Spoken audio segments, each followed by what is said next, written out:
নবাবী হেসেলে সকল বন্ধুকে স্বাগত। আজকের রেসিপি মৌরালা মাছের ঝাল। মাছগুলোকে হলুদ লবণ মাখিয়ে ভালো করে রেখে দেবো। নিয়ে নেব পেঁয়াজ কুচি, রসুন কুচি, দুটো কাঁচা লঙ্কা আর টমেটো কুচি।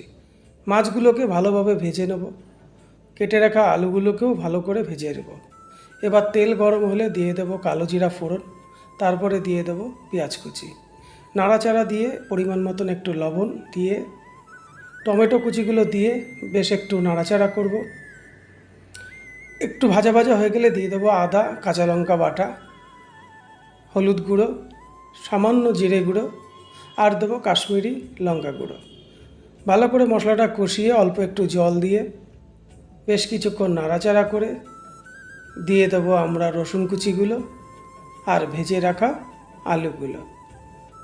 এবার ভালো করে কষিয়ে জল দিয়ে দেবো। এবার দিয়ে দেবো ভেজে রাখা মাছগুলো, একটু নাড়াচাড়া করে নামিয়ে নেব।